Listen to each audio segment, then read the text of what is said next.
This is some more honest feedback. I'm home for a couple days, had to come home for a wedding. So I wanted to inspect your work. See that tree right there? I see that tree and all the trees back here as threats to my boat. In the event of a microburst that knocks down or pulls up trees, those trees are going to land on my boat. Okay? Also, the leaves from these trees, when they come off, are going to fill up the cockpit with leaves. So the cockpit is going to have a carpet of leaves so that the water can't drain out. You get enough leaves in there, there'll be water in the cockpit all winter that'll freeze, turn to ice, start busting things. I'll show it to you later. I have a tool that measures the angle off of perpendicular. This boat still is 2 degrees listing to port. And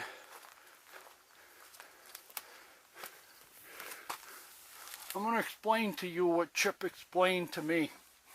Chip is the fellow that has been storing this boat successfully in level for 20 years. That video that I sent you, if you look at it again, you'll see that the wheels of the lift, the wheel on the Vermont side is lower than the wheel on the New York side. You've got me tucked back into this corner where now I'm threatened with trees. I'm on ground that's listing, or the ground is sloped from back to from front to back and from west to east.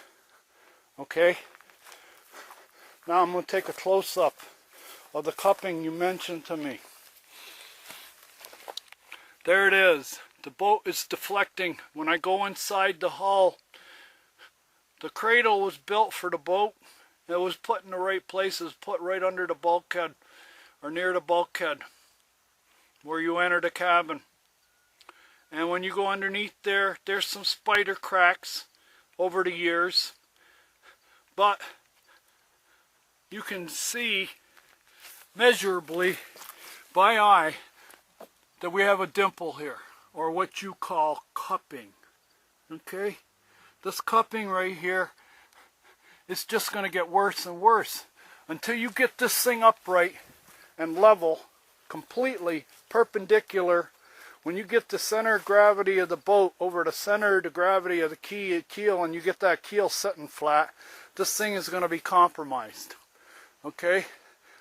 She's in bondage. Alright? You're never going to get an idea or understand how I feel looking at this boat until somebody puts your wife in bondage someday. As far as I'm concerned, I rented a room for the next 6 months for this boat, for this lady. This 51-year-old lady right here that I spent about 4 or 5 years searching for, and I finally found her. I paid to store her last winter. I paid to have her launched. I had to bring her up 20 miles up the lake. You wouldn't even talk to me until the cradle was here. Well, I got the cradle. You let me sit the cradle up all day, tucked back under these threatening trees. Okay? I've seen trees ripped out of the ground up here with microburst. Okay? Lightning, microburst, wind, everything. Alright? Those trees right there should be cut down. If you're going to tuck my boat back there where a tree can fall on it, get rid of the tree. Over there you see where you have your high-class boats. None of those boats with the mast up are threatened by those trees. Okay? None of them. Maybe this one. But I've taken everything out of this. And I'm trying to be as honest as I can with you. Okay? Your business model, for some reason, comes off on an electronic chip. somebody programmed the labor you're supposed to spend to fix to store my boat and put it in the cradle, you're following your strict rules that came out of your program. No more than 15 or 20 minutes trying to set up a boat. This is a brand new boat to you, with a brand new cradle to you. You've never dealt with this boat or this cradle ever. And I can't believe you were arrogant enough and confident enough and to think that you were going to get this set up in 15 minutes because your program told you you can't spend more than 15 or 20 minutes satisfying a customer. Now, as far as I'm concerned, this boat, I get charged per foot to store it over the winter. Whether it's a $50,000 Beneteau or a $1,000 50-year-old Columbia, they should be treated with the same respect. Okay? You're not respecting that boat by tucking it in under these trees. If you're going to tuck it under these trees, why don't you get a tree surgeon out here and clear it out? You've got it back there as far as you can, and you've got it sloped. You can see the land right now how it slopes. And I'm going to send you the video again, or you look at the video again of you guys. Tell you, I'm going to give you the blueprint. I called up Chip, and I asked him, I said, these guys can't seem to get it going. It's listed now. I had that thing, it's improved. You've done a better job. You've told me it's the best we can do. It isn't the best you can do. Don't tell me it's the best you can do parking this boat when the best you could do is lift that boat, get it out from under them trees, move it out to a hard pan surface that's level. Now, after you guys monkeyed with this all day, and out of frustration, I signed the contract. I got a contract that's about 5 pages deep with all the rules that you're going to use to enforce your authority over me on the contract. And then you pull this stunt that we don't want you next year. Well, I've been through these social engineering drills several friggin' times. Seems like everywhere I went, corporate America, working for 2 airlines, I've had so many cheap shots taken against me, and this is a cheap shot. I'm an outsider, I'm a new guy, you quarantine me over here under these trees where they're threatened by the trees, any lightning strikes, any microbursts, and they're going to fall down on my boat. And no, you're not treating her with respect. You should treat all boats the same way. No matter if they're a $50,000 Beneteau or $1,000 50-year-old Columbia. They should be treated the same way. You should apply the same business rules. Look at that. Look at them trees up there. All those leaves and that tree is going to fall in the cockpit. I'd like to go back to Arizona today knowing that this thing's going to be safe, but it isn't. When that cockpit fills up with leaves, it's going to plug up the scupper holes. I'm going to have water and ice inside the cockpit. Okay? Now, you don't seem to get it. This should be a slam dunk with this keel.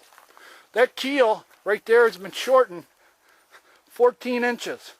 It's had 700 pounds added to it. All that weight is at the bottom. It has a flat bottom on it.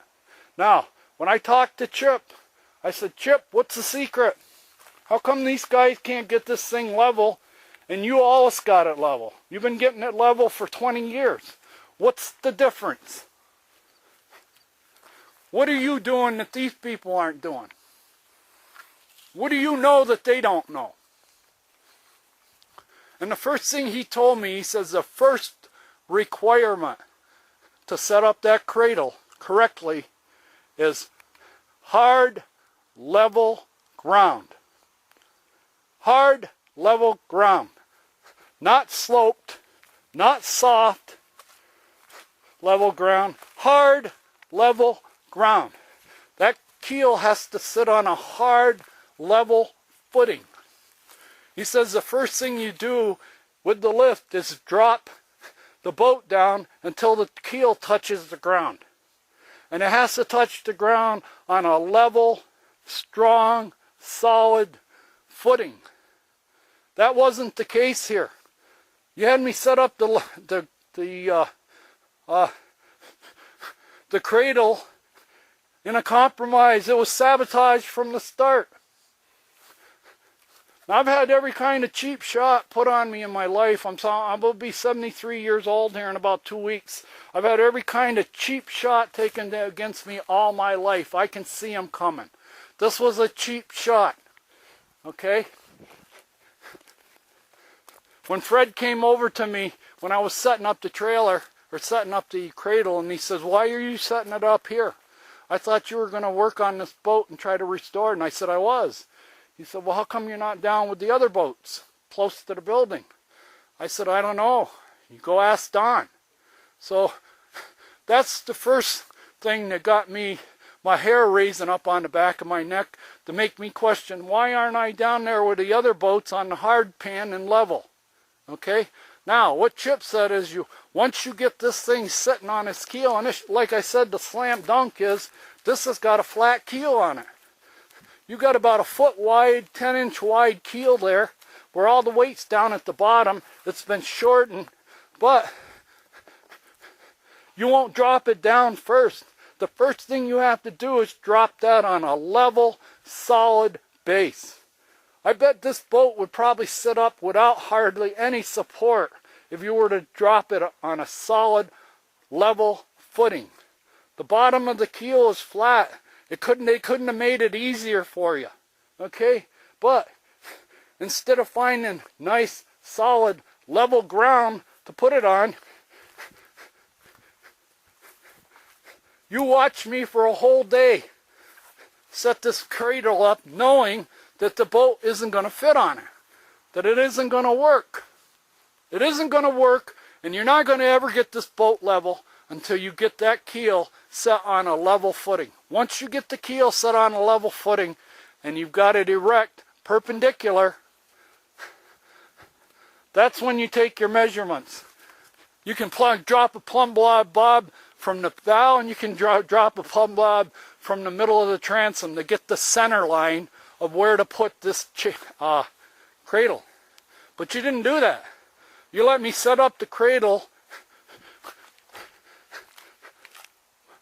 on ground that isn't level. It's soft, so that when the keel hits the ground, it follows the ground. 5 to 10 degree list, the keel was sitting uneven. Why? Because the cradle is sitting on sloping ground, soft sloping ground. And you tucked it up under the trees where it'll be threatening and where it can get filled up. Now I'll take a look at this boat. I don't know how long this boat has been here. This one right here. But take a look. Your job is to protect the boats. That's what I'm paying you for. My money is as good as any money any owner that owns a Beneteau. A $50,000 or $30,000 boat. My money is as good as theirs. Look what you're doing here. You don't see this? You got trees growing into the boat. I don't know how long it's been here. Probably could have been sitting here 20 years. It's abandoned. Derelict. Well, this is what this boat's going to be. And look at how you've got the jury rig with all these boards down there. What you need is one solid board, about a 2x8, about 4 foot long. And when you level that board, you find out, Chip told me you have to find out where the keel's going to touch the ground. The first thing you do before you put the cradle under the boat is drop the boat onto the ground, onto a solid, level footing. Not a bunch of pieces of board jury rigged together down there. What do you got, about 6 or 8 pieces of board? That should be one big piece of board. And he said you drop the keel on it, you make the thing stand up, and when the lift is carrying 30% of the weight and the keel is carrying 60% of the weight, you take your measurements. You drop a plumb bob from the front, you drop one from the back, you find out where center line is. Now, you lift up the boat. He told me you lift up the boat, and that's when you move the keel in, referencing where the keel is going to set, or where you move the cradle in, excuse me. After you got the boat up in the air and you know where that keel is going to sit on solid, and it sits upright, this boat, that keel It should be one of the easiest boats to get level. But you're never going to get it level until you get it on solid ground. This ground ain't solid. Plus it's going to be subject to frost heaves. It holds water. It's soft. Now, when you send me an email saying this is the best we can do, it isn't. It isn't. You're insulting my intelligence when you say that. You're insulting my intelligence when you tell me that's the best we can do. Yeah. With a half an hour of labor, as long as we don't spend over a half an hour in labor,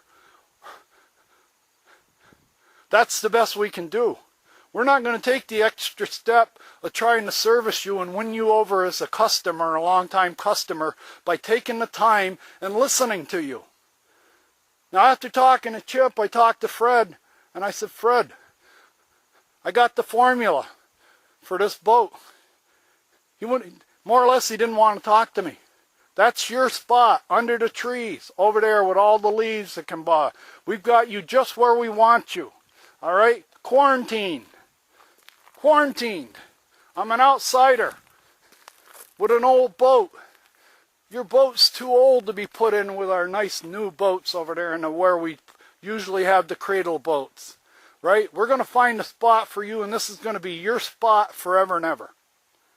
And every time we park it in the winter, we're going to try to we're not going to take the extra steps of dropping it on its keel, getting it upright and level, and for you to tell me that after you made an attempt, just spent 15 minutes, no more than a half an hour, trying to set this thing up, you come and tell me the cradle's bad. It's no good. You got to go get jack stands. Well, I didn't mind thinking that I had to go get jack stands, but Joe, go to try to find jack stands. Jack stands are $200 new. I need 7 of them. Or I got to drive to Connecticut or Rhode Island to get a set. They're nowhere. They're hard to find. Okay? You've set me up. I've been through this so many times. I know when somebody's screwing me. Okay? This was a screw job. You set it up under the trees. This guy is a new guy. He has to be quarantined. He ain't one of us. He's from out of town. He probably voted for Biden, okay, instead of Trump. We don't like him. And I'm being perfectly honest with you. And since I gave you almost $800 in the last few months, for what? This is the end result. 2 weeks ago, before you readjusted this, it was listed so bad, the boat, every time I walked on the boat, it creaked. Okay? Now, if the mast was up, how much weight do you think would be hanging over onto the side from that mast? You know what a moment is? A moment is weight times distance from a center point. If you have an axis, like the axis of this boat might be, the center of gravity of this boat might be where that white dot is on the keel. It might be right there where that white dot is, about that high up. And that point, the center of gravity of the boat is supposed to sit directly over the center of the keel. It didn't.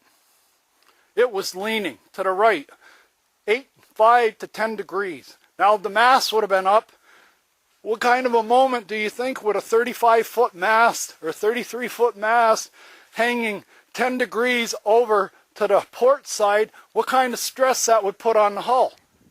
Now, I bought this boat with the expectation I'm going to learn a lot. I've never had a boat that I've had to deal with a boatyard to store. Well, I got one now, and I'm not too satisfied with the service I got from you.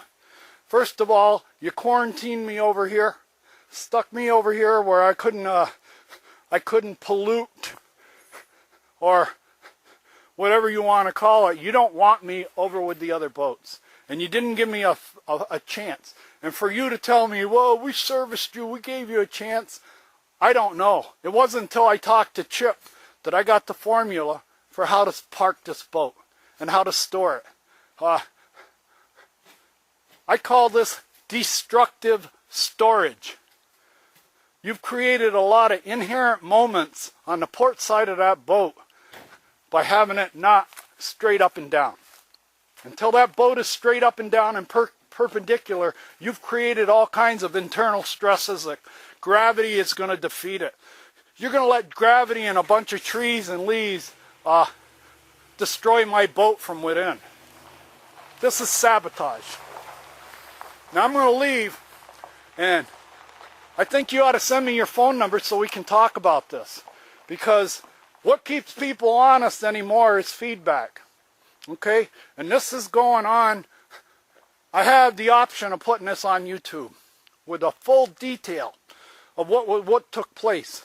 As you can see, I'm compromised.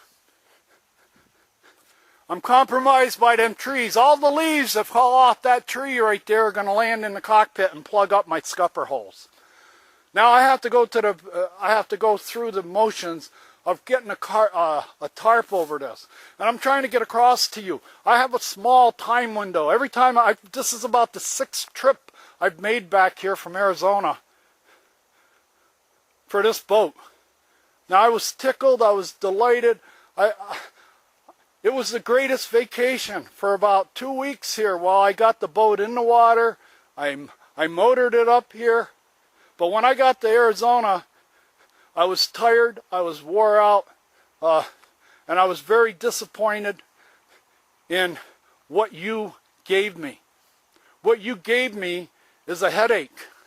When I think you'll never understand this until some policeman comes and puts handcuffs on your wife, or somebody else disciplines, spanks your children in front of you.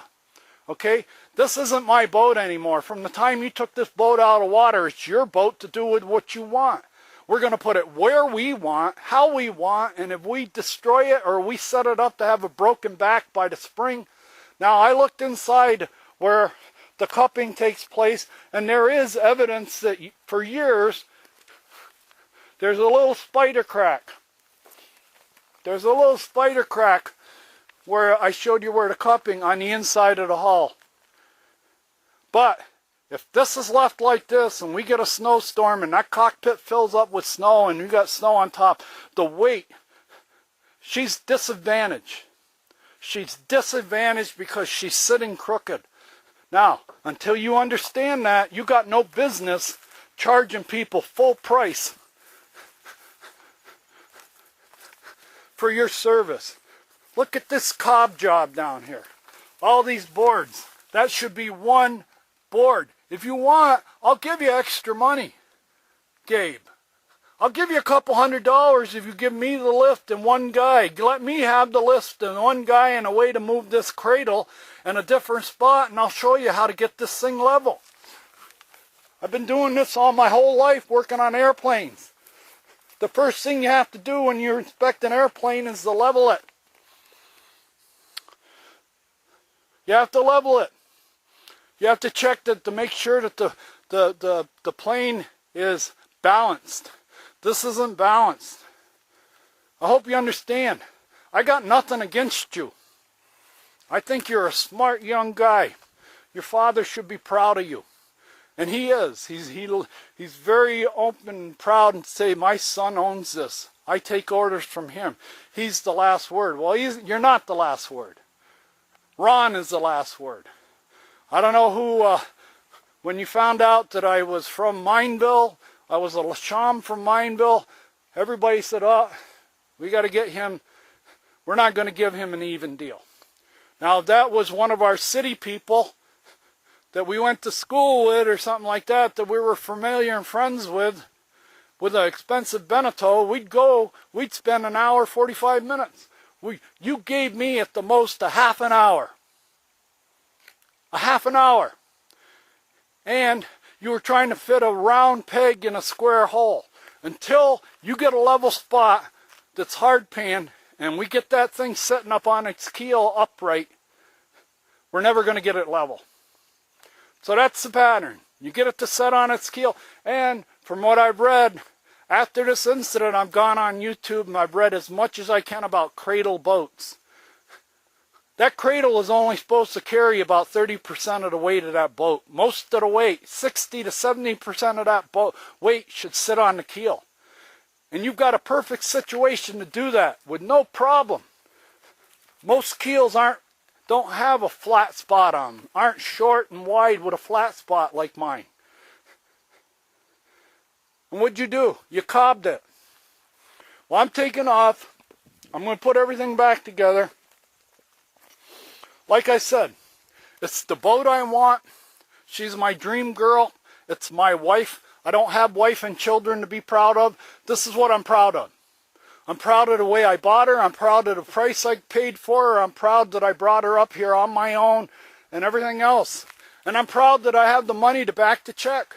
I'm proud that when you put that check in the bank, it went through. Okay? There's plenty more behind that. You would have had a steady customer for the next 5 or 6 years here, depending on my health, okay, and my ability to be here every year and sail it. But for some reason, like I said, I'm in quarantine. He's not one of us. Let's put him over there by the trees where his boat's threatened. Let's put him over there under all them leaves so the cockpit. When I walked on the boat this morning, it was filled with leaves. Leaves that are going to trap water from going down the scupper. And look at all those leaves, and the cockpit's filled with dead leaves now, and look how much leaves are left to fall on it. Okay? If you want to give service and be a serious marina guy, how about cutting them trees down? How about getting a tree surgeon in here and taking the threat that those trees pose to my boat? Okay? You've lived here long enough, you've seen microbursts where trees are pulled out of the ground and land on people's houses. Well, that's my house. As far as I'm concerned, that's my wife right there. I love her. Okay? I love her. I love the idea what I'm going to do with her if I ever get to sail her. But that may never happen. And for you to tell me we don't want you next year because you know too much, basically what it is, you know too much for us to have your boat. Okay? You know we're screwing you. This was a screw job.